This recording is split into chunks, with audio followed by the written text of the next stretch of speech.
For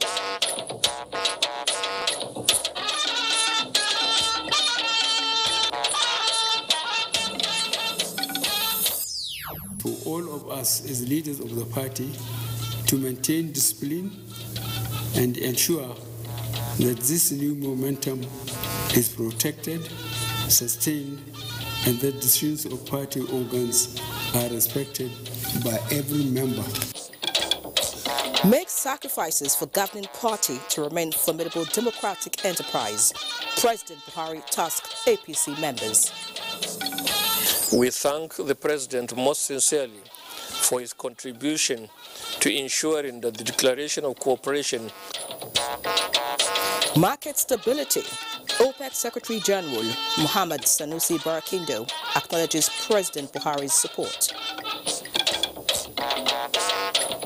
And House of Representatives wants federal government to review policies, protocols and procedures for arms purchase.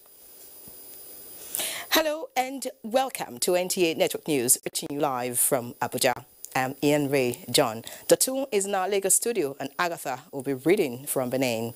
Thank you for joining us.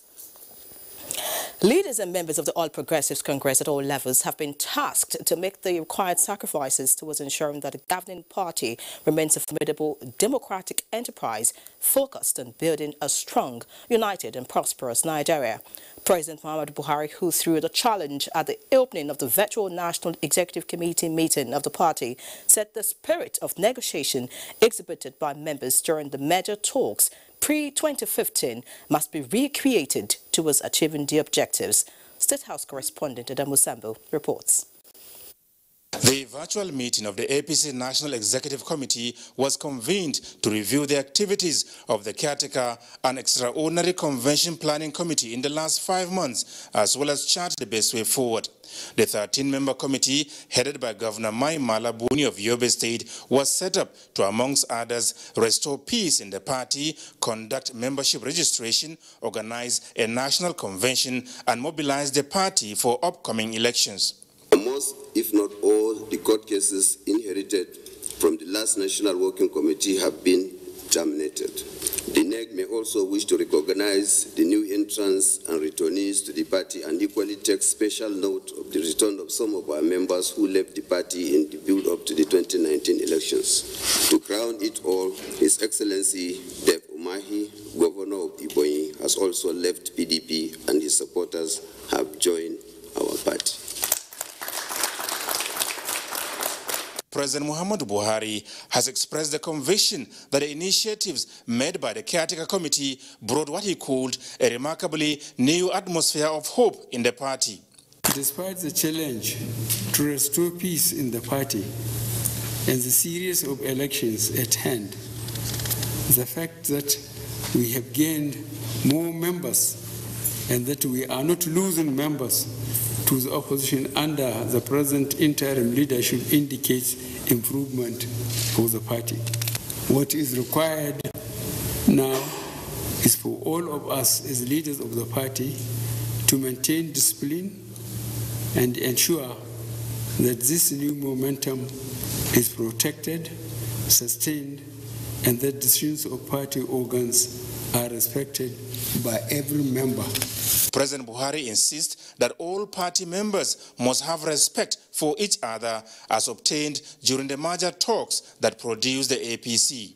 Our challenges in the party require that we take steps to rebuild the party from ward to national levels. The initiative to carry out membership registration revalidation is therefore a necessary step. I believe that as leaders, our shared vision is to ensure that we are able to produce leaders that will not inherit any of the problems that led to the decision to dissolve our last National Working Committee. There should be no debate about the fact that we all want to have a united leadership for our party, the APC, at all levels. Such leaders, he said, must be able to manage big challenges that always come with elections. From the State House, Adamu Sambo, NTA News. Still talking politics, the National Executive Committee of the All Progressives Congress has approved the extension of tenure for the party's caretaker and extraordinary convention planning committee for another 6 months. Rising from its virtual meeting held in the State House, the APC NEC also approved the dissolution of party structures at the ward, local government, state and zonal levels. Governor Nasir Ahmed El-Rufai announced this at a media briefing after the meeting. State House correspondent to the Musambo again has details.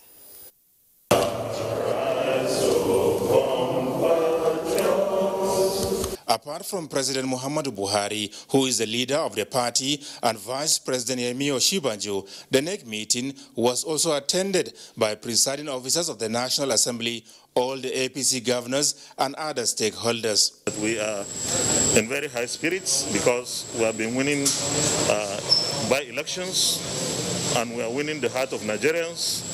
And as a political party, the APC is so prepared to continue to work for Nigerians. Tenure extension for the Mai Mala Boni-led caretaker and extraordinary convention planning committee for another 6 months was one of the 5 points resolution adopted at the meeting. This is in compliance with the stated wish of the president that we should rebuild the party from the bottom up.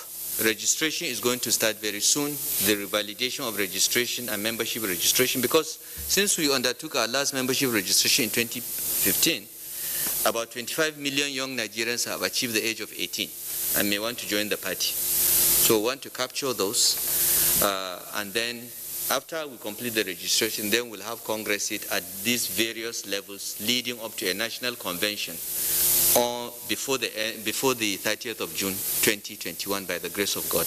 The National Executive Committee also approved the granting of waivers to persons who have recently joined the APC and others desirous of coming on board in the nearest future. You will agree with me that the APC is growing both in population and in popularity.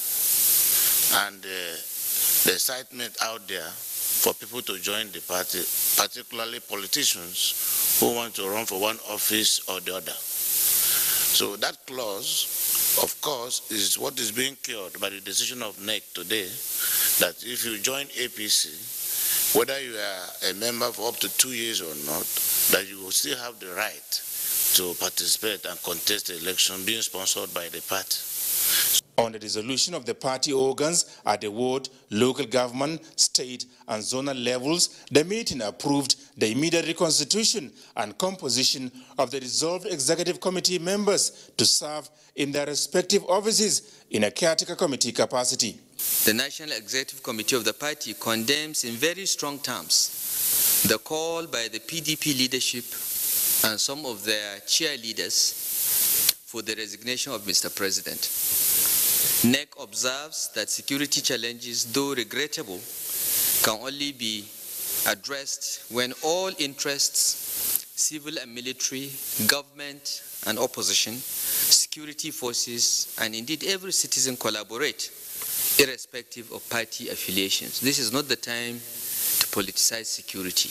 Meanwhile, the National Executive Committee also approved the expulsion of Ntufam Hilad Eta from the governing party for flouting its directive to discontinue all litigations against the APC and its members. From the State House, Adamu Sambu, NTA News. Also, President Muhammadu Buhari has made a strong case for state governors to work more closely with traditional rulers and other community leaders towards improving local intelligence gathering that will aid security agencies in the fight against crime and criminality. This was at a crucial meeting with members of the Nigeria Governors Forum on the nation's security situation. State House correspondent to the Musambo has details. President Muhammadu Buhari listened attentively as governors representing each of the 6 geopolitical zones of the country made presentations on the challenges of security and the way forward. Giving an overview of the situation, the president gave the assurance that the military will continue to get the needed support towards discharging assigned responsibilities more effectively. He said although a lot has been achieved by his administration in the northeast and other parts of the country, more still needs to be done done to effectively secure Nigeria. The federal government, he explained, will make it possible for the military to deal decisively with acts of banditry and kidnapping in particular, so that peace and security will reign supreme across the country. He said the nation's armed forces have already taken delivery of armored cars and other equipment, with more of such, including military aircraft, soon to come in. On issues raised regarding NSAS protest and hijack by hoodlums to cause mayhem and destroy private and public property, President Buhari sounded a strong warning about reoccurrence, saying that no responsible government will allow that to happen. As he puts it during the closed-door meeting, we do not stop anyone from demonstrating, but you don't set up roadblocks, smash windscreens, and make life uncomfortable for the people. Violent demonstrations, the president emphasized, will no longer be allowed, as democracy does not mean confusion or lack of accountability. The president used the forum to drop a hint on the possibility of reopening the nation's land borders, saying the message government tried to put across had sunk in with the neighboring countries. From the State House, Adamu Sambo, NTA News. In other news, OPEC Secretary General Mohamed Sanusi Barakindo commends President Muhammadu Buhari for his continued support of OPEC in advocating market stability. Barakindo, at the 19th Nigeria Oil and Gas Conference, also applauds the president for his pivotal role in the declaration of cooperation process between OPEC and non-OPEC production countries. Lydia Sampson reports. For years, the Nigerian Oil and Gas Conference has become prestigious and prominent, thus making it a crucial event on the energy calendar for Nigeria, Africa, OPEC and the world. This year's event is holding virtually as a result of the devastating effects of COVID-19. However, it did not stop the high praise reserved for the Nigerian government. The honorary conference chairman and OPEC Secretary General Mohamed Sanusi Barakindo commended the Nigerian government for rising to the challenge of COVID-19 through containment measures, sensitization and prompt provision of the much-needed stimulus to the economy. We thank the President most sincerely for his contribution to ensuring that the declaration of cooperation evolved from a noble vision to a transformative force for good, which has had a profoundly positive impact on the global oil industry. Nigeria is consistently regarded as one of the most admired and respected members of the OPEC family, particularly in the realm of consensus building. Barakindo also applauded what he called a silver lining to the horrific COVID-19 situation, which witnessed the engagement, commitment and support of major producers and at the highest policy levels throughout the year globally. The global economy is now forecast to shrink by 4.3% in 2020.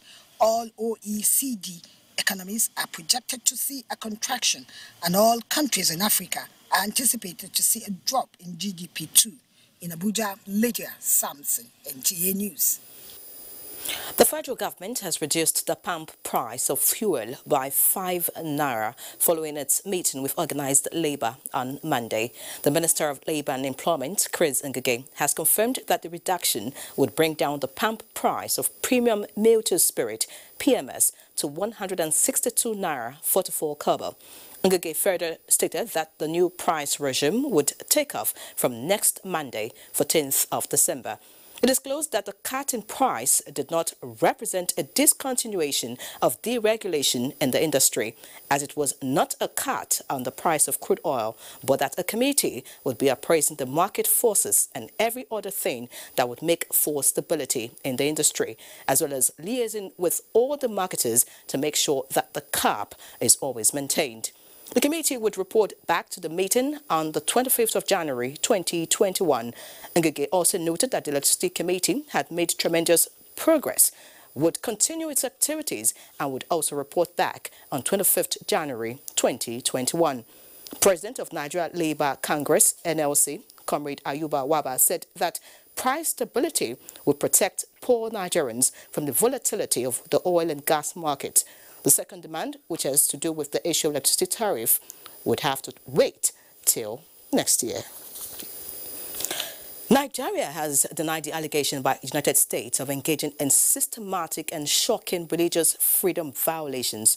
A statement by Segun Adeyemi, Special Assistant to the Minister of Information and Culture, Lai Mohammed, described the allegation as a case of honest disagreement between the two nations on the causes of violence in Nigeria. Lai Mohammed said Nigeria does not engage in religious freedom violation, neither does it have a policy of religious persecution. Victims of insecurity and terrorism in the country are adherents of Christianity, Islam and other religions. He added that Nigeria jealously protects religious freedom as enshrined in the country's constitution and takes seriously any infringements in this regard. Now, President Muhammadu Buhari has relieved Dr. Nasiru Mohammed Ladan Arungungu from the position of the Director General of the National Directorate of Employment. A statement by the Senior Special Assistant to the President on Media and Publicity says the directive, which was given on Friday, the 4th of December 2020, is to be effective from Monday, December 7th, 2020. Meanwhile, the Supervising Minister of the agency, the Honorable Minister of State, Labour and Employment, has been directed to nominate an acting DG from amongst the most senior directors based on competencies and seniority to take over from Dr. Arungungu until a substantive holder of the post is appointed by Mr. President. We have a correspondent live in Accra, Ghana, and he would be giving us an update of the election in Ghana. That's after the break. Do stay with us. Thank you for staying. For 40 years, Gulf Information Technology Exhibition, GITEX, has been a global stage for tech innovations where young startups pitch their ideas across a cluster of exciting and healthy competitions. ICT correspondent Joseph Johnson, who is in Dubai World Trade Center for the 2020 edition of the event, explores some of the groundbreaking technologies from Nigeria and around the world. 10 Nigerian startups represented here. OK Esse is one of them. He tells me his innovation is all about clean energy, carbon credits and wood pellets. It saves you cooking time and also saves you money.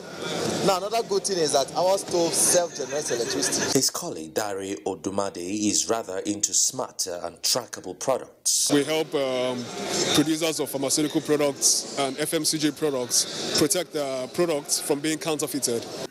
Their counterparts from across the globe also came not only in their numbers, but with some groundbreaking technologies. Have you ever seen a robot DJ before? Well, if you haven't, meet DJ Yomi. But to watch Yomi spin it, that you'd need to wait till it's party time. For lovers of virtual reality gaming though, these innovators are taking it to a whole new level. Even yours truly became a decimator of the bad guys in a world not far from reality. Everything that happens within the headset happens in real time in the VR simulator. Yeah, so it's a virtual reality experience. Oh, I must tell you, very, very exceptional and one of a kind. Right here in GITEX 2020, and I must tell you, whatever that happens within the game is in sync with reality. From the World Trade Center here in Dubai, Joseph Johnson, NTA News. Interesting report there. The Senate is considering a bill that seeks to establish a National Integrated Community Development Agency.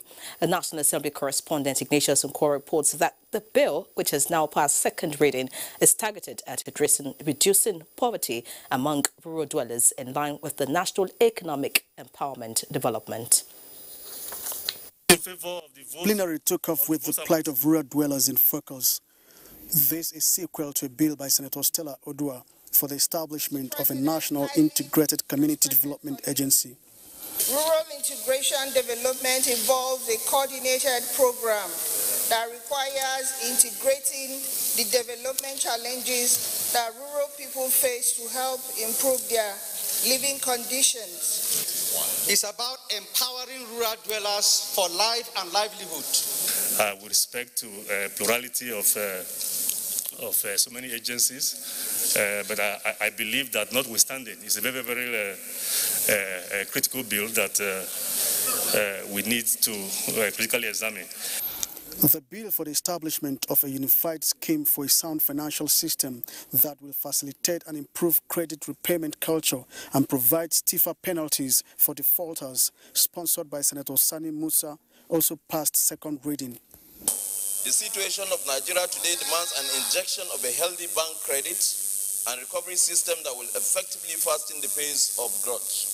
The Medical and Dental Council of Nigeria Act Repeal and Reenactment Bill, sponsored by Senator Ibrahim Oloriegbe, the Nigeria French Language Village Establishment Bill, sponsored by Senator Solomon Adiola, and the Federal University of Education AMPA Kogi State Establishment Bill, sponsored by Senator Jibrin Issa, were among the bills that scaled second reading.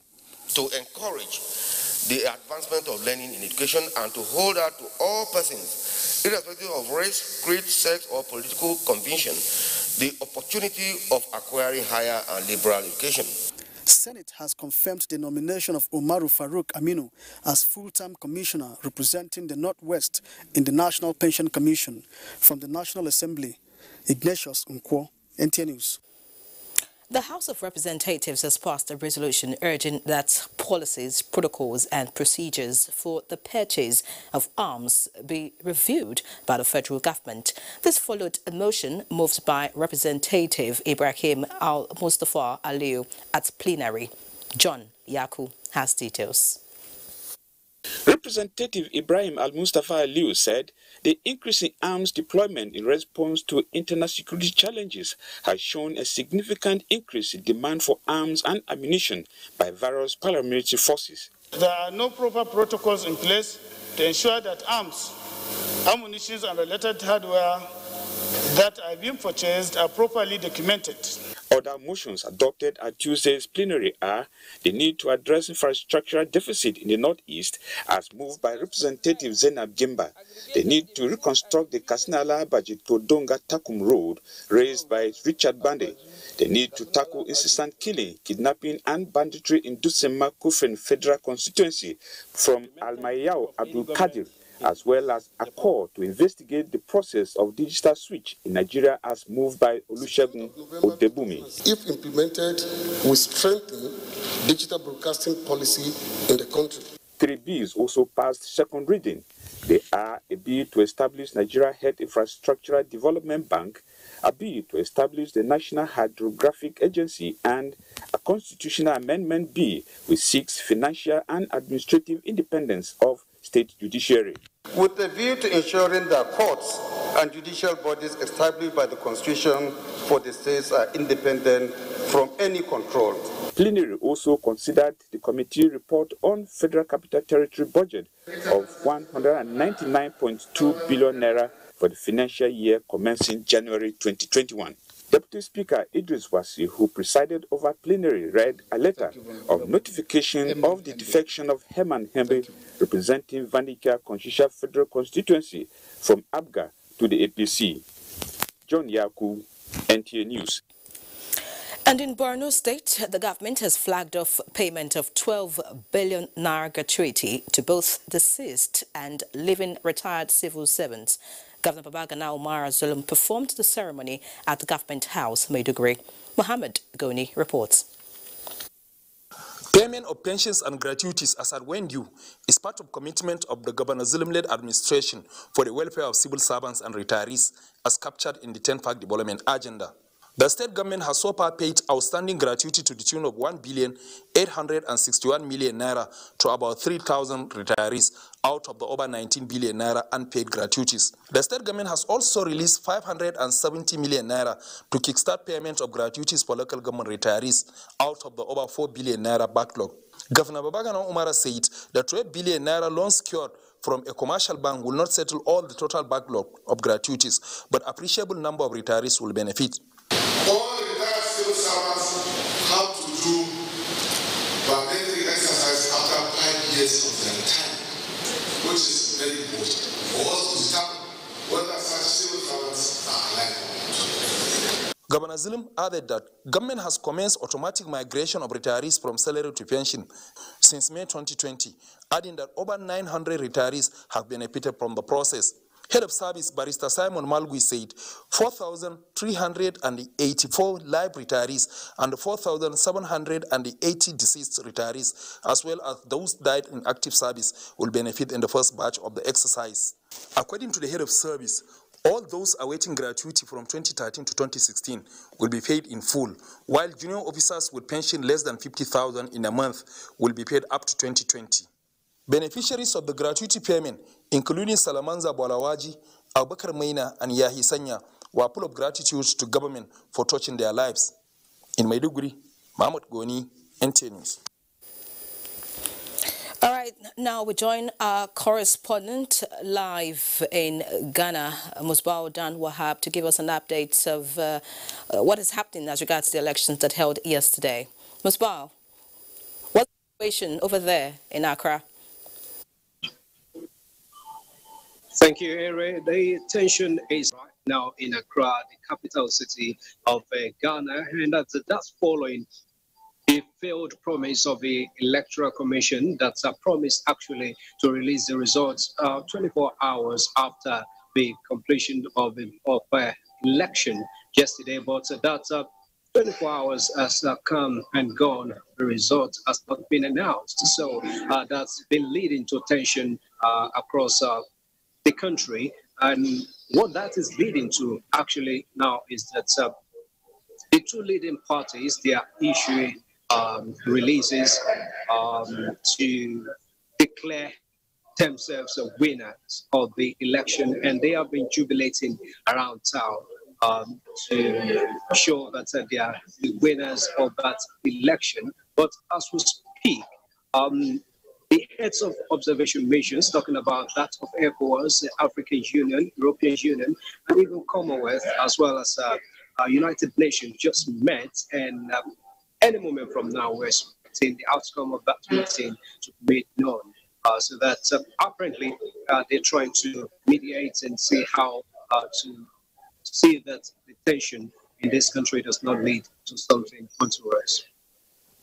So that's the situation for now as we join Dr. Wiyemi in Lagos Network Center.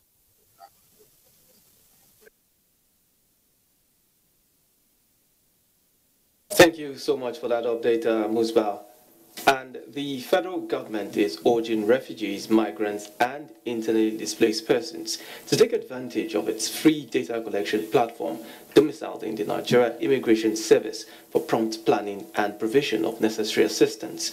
Zonal Director, National Commission for Refugees, Migrants, and Internally Displaced Persons in the Southwest, Margaret Ukebu, who said this at a town hall meeting in Lagos, noted that other essential requirements for effective management of displaced persons are being integrated with the service of the Commission. Amaka Ogu reports.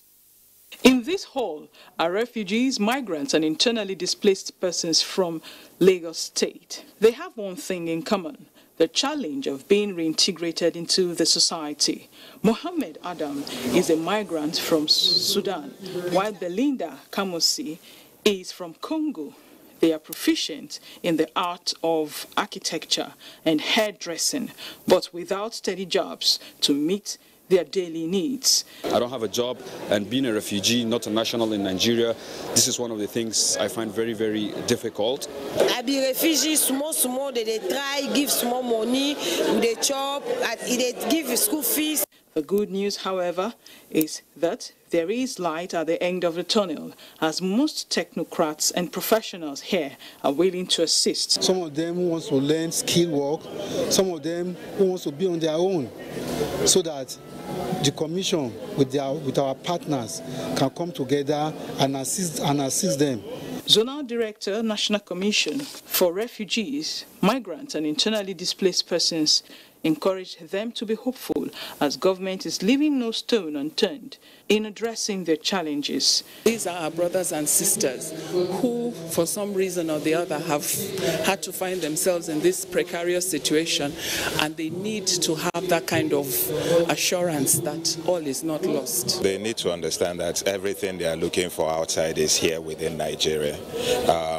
If people understand that, then the need to go out in search of these things will be reduced. Current statistics by the United Nations High Commission for Refugees shows that more than 3.4 million people have been displaced, with 2.7 million of them internally displaced in the northeast.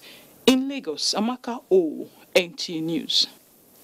Plans by the Maritime Workers Union of Nigeria to embark on a 3-day one-inch strike over infrastructure deficit at the port have been met with an appeal by the Nigerian Shippers Council to shelve the planned action.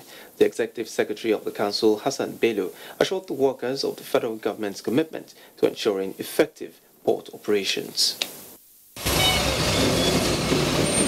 Traffic congestion has remained a daily occurrence along several routes leading to the Lagos ports.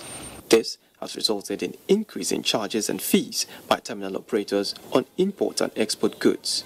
To ensure that these issues are resolved for effective port operations, the federal government has taken steps by embarking on reconstruction of routes leading to the ports, as well as setting up of a task force to clear the gridlock, among other measures. Using 4 cardinal things, okay? We want 24-hour port operations. Our port operates within limited time. That means cargo will come and nobody will work on it. We are working with Customs, Nigerian Ports Authority, NIWA, many agencies, NIMASA and every other, to make sure that 24-hour port operation will commence, and this will mean that at every time our port will work. The management of the Shippers Council, while inspecting terminals and other port facilities, appealed to maritime workers to shelve the strike, as this will negate the economic recovery plans of the federal government. So we are going to appeal to them. We are going to have their complaints directly and the officials of the Federal Ministry of Transportation. Hassan Bello also noted that some terminal operators already using the electronic call-up system at the port are set to fully activate the system at 90% operational capacity by the first quarter of 2021. And that's it from here. Network News continues after the break. Glad to have you back. As part of its corporate social responsibility, BOA Group has donated 3 fully equipped ambulances and 50,000 reusable face masks to Gombe State government to help fight the COVID-19 pandemic. Emmanuel Akila has details of the report. While the world grapples with the second wave of coronavirus pandemic, in Nigeria, corporate organizations such as the BOA Group rise to their corporate social responsibility in battling against the scourge of the pandemic. In furtherance of this mandate to the society, BOA Group has handed over the keys of 3 branded new ambulances to Governor Muhammad Ino Yahaya. So I would like to assure you and assure the BOA Group International and the BOA Foundation that these ambulances and the face masks that you brought will be put to good use, and we are ready to welcome BOA so that they could come and help our people in order to advance the cause of business, industry and commercial activity. BOA Group pledges more support to the state in other areas besides combating COVID-19. This effort has opened a new page of cooperation between the multinational company and Gombe State government. You have to have a healthy population for you to have a healthy business community. So that is why when we saw that this challenge is really overpowering governments and individuals, so the company on its own tried to support and improve the supply of facilities for the containing of this pandemic. Other donations by the company include 50,000 cotton face masks in Gombe. Emmanuel Akila, NTA News. Similarly, the Ministry of Humanitarian Affairs, Disaster Management and Social Development has continued to strengthen its partnership with the international community to promote sustained efforts of humanitarian interventions across the country. To this end, the United Nations High Commissioner for Refugees has donated 7 operational vehicles to the ministry to enable it to carry out humanitarian activities across the country more effectively. Presenting the keys to the minister, Sadia Umar Farouk, the country representative of UNHCR to Nigeria, Mrs. Chansa Kapaya, says with this donation, she hopes that Nigeria surmounts its humanitarian challenges for the well-being of the people and the country at large. The minister appreciated the gesture from its partners and handed over the keys of 5 of the operational vehicles to the National Commission for Refugees, Migrants and Internally Displaced Persons, as requested by the UN Refugee Agency, to enable the Commission carry out a task of reaching out to displaced persons across the country.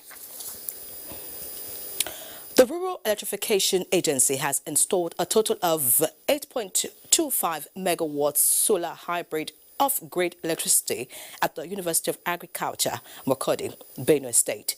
Iveram Solomon reports that the provision of the multi-million naira project by the agency, the university can now enjoy uninterrupted power supply for research, amongst other benefits. In June 2017, the Rural Electrification Agency, REA, through the National Universities Commission, NUC, had invited the management of the University of Agriculture to sign a memorandum of understanding with REA under the Energizing Education Program, EEP. Phase 1, in which 9 federal universities, including University of Agriculture, Makurdi, and 1 teaching hospital were selected in the pilot scheme. The components of the project included the supply of reliable and sustainable 3.5 megawatt solar hybrid off-grid electricity on campus to solve one of the major problems, which is power supply. As you heard, the university is going to take responsibility after 1 year of the operations and maintenance contract. As you can see during the program, we also had the privilege of training some students during the construction phase. Institutions such as this, where research form almost 60% of the work here, that needs electricity 24/7. In the last 1 month, the project has been test-run. The campus has been enjoying 24 hours of steady and uninterrupted power supply.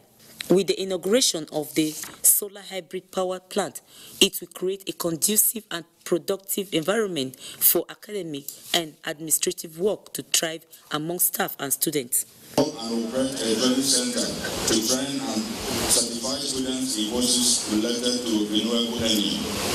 It is gratifying that this project is now completed. The appeal to the management of REA to extend the project to hospitals and neighboring communities within the state. In Makurdi, Iverin Solomon, NTA News. And from Makurdi, let's go to the ancient city of Benin, where Agatha will feed us with the latest from that zone. Agatha, it's good to see you.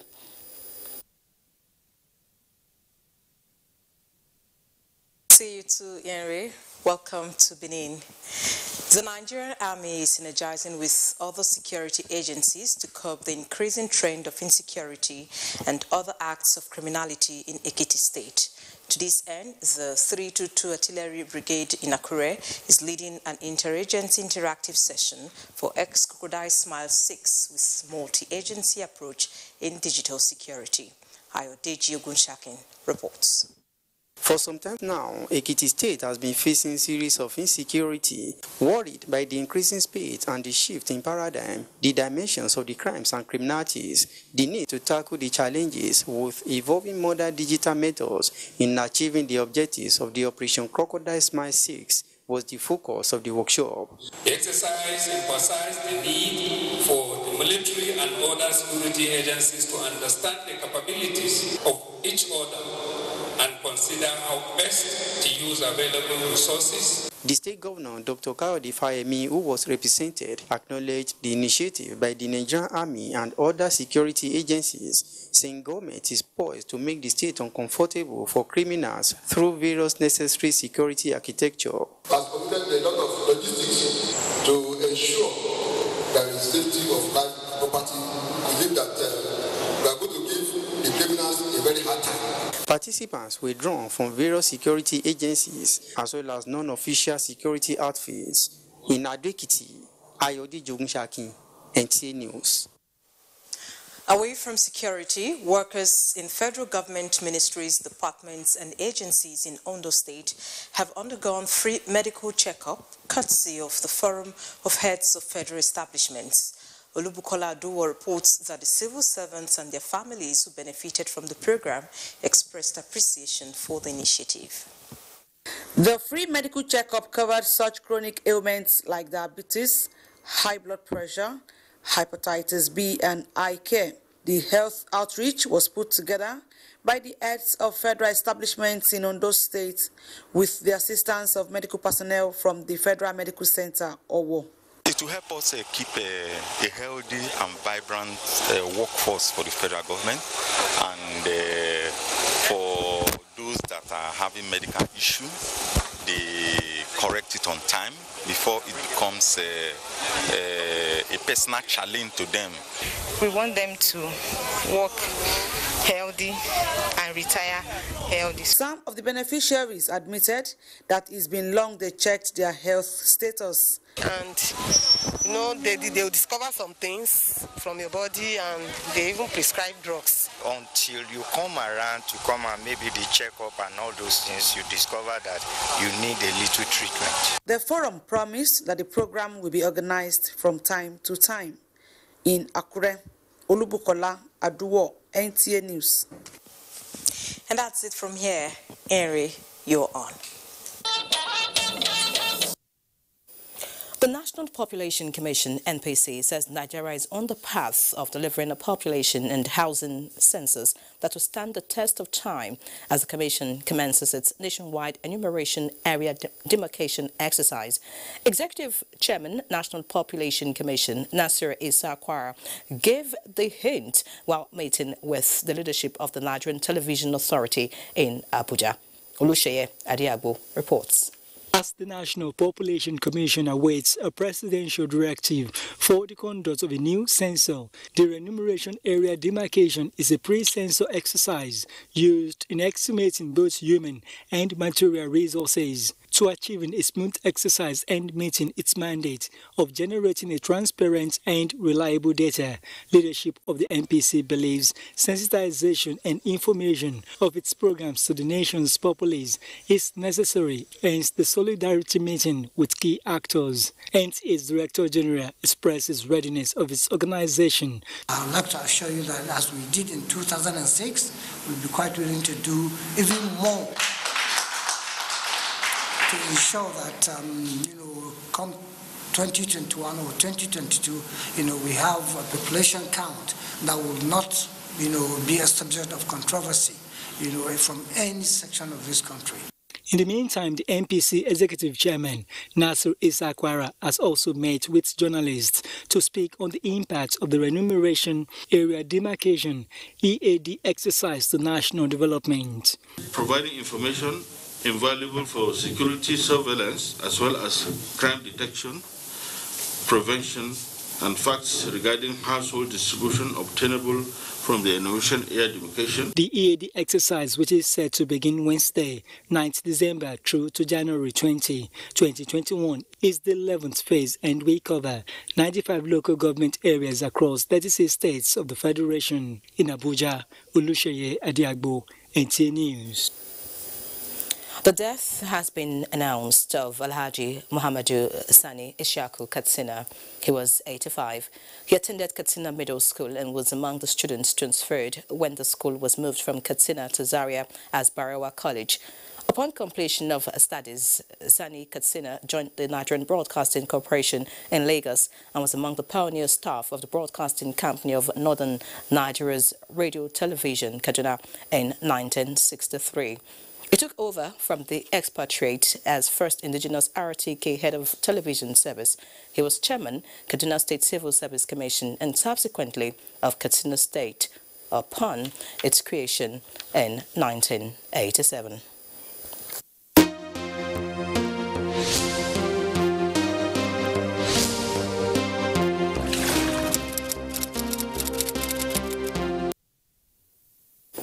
Speak up, take action, and let's put an end to rape. That's Network News tonight. Many thanks for being a part of it. Good night.